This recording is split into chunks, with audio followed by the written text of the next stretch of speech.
नमस्कार, सिंपल रेसिपीमध्ये सगळ्यांचं स्वागत आहे।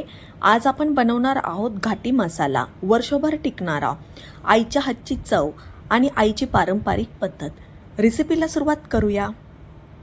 अगोदर आपण साहित्य पाहणार आहोत। लवंग, मोठी इलायची, केशर फूल, दगडी फूल, चक्री फूल, दालचिनी, तमालपत्रे, हे अख्खे हळकुंडे आहेत, शहाजिरी,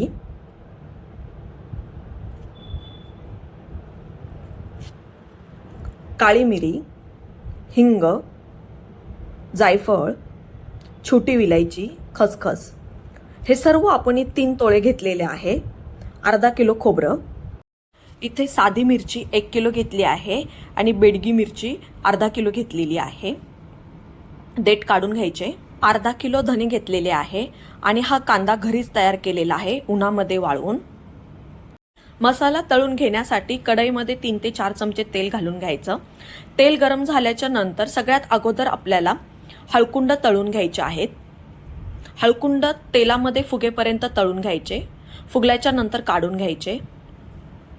त्याच तेलामध्ये हिंग घालून घ्यायचा। हिंग पण फुगेपर्यंत तेलामध्ये तळून घ्यायचा आहे। तळून झाल्याच्या नंतर काढून घ्यायचा।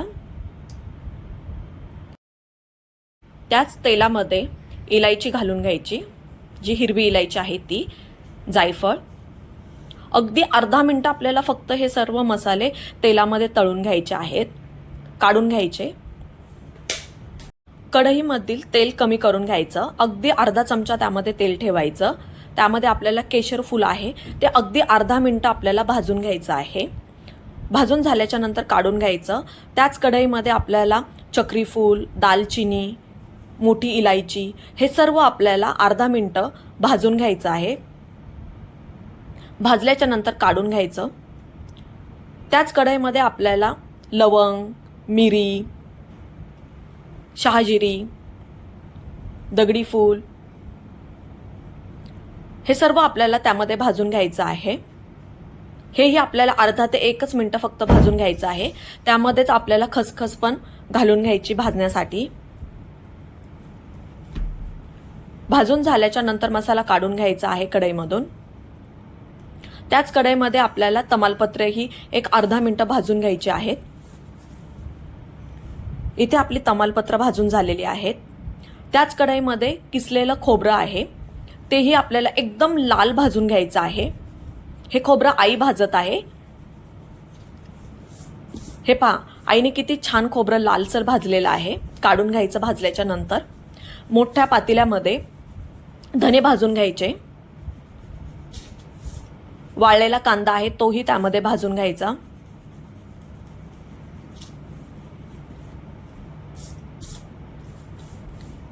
इथे आपला कांदा भाजून झालेला आहे, काढून घ्यायचा। आता आपल्याला बेडगी मिरची आहे तीही भाजून घ्यायची आहे। बेडगी मिरची ही आपल्याला अर्धा ते 1 मिनिट भाजून घ्यायची आहे, थोडासा कडकपणा येईपर्यंत। त्यामध्येच आपल्याला साधी मिरची पण भाजून घ्यायची आहे।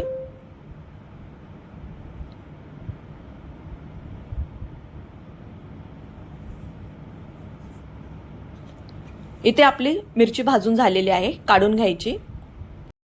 आपण जो मसाला भाजून घेतला आहे आईच्या पारंपरिक पद्धतीने, इथे आपण बेडकी मिरची भाजून घेतली होती, साधी मिरची भाजून घेतलेली आहे, कांदा भाजून घेतलेला होता, खोबरं भाजून घेतलेलं आहे। हे सर्व मसाले आपण भाजून घेतलेले आहेत। धने, हिंग, हिरवी मिरची, हळकुंड, तमालपत्रे, हा सर्व मसाला आपण विकत दळून आणणार आहोत।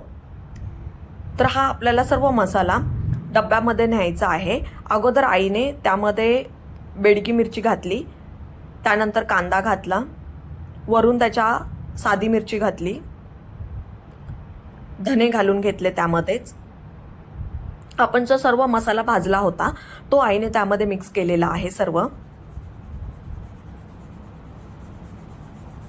हळकुंड जी आपण तळून काढलेली होती ती, तमालपत्रे, खोबरं त्यामध्ये मिक्स केलेलं नाही, ते वेगळं ठेवलेलं आहे। हा मसाला आपण आता बाहेरून दळून आणलेला आहे. हे पहा किती छान झाला आहे ना मसाला. वर्षभर खराब होत नाही. कोरड्या बरणीमध्ये भरून ठेवायचा.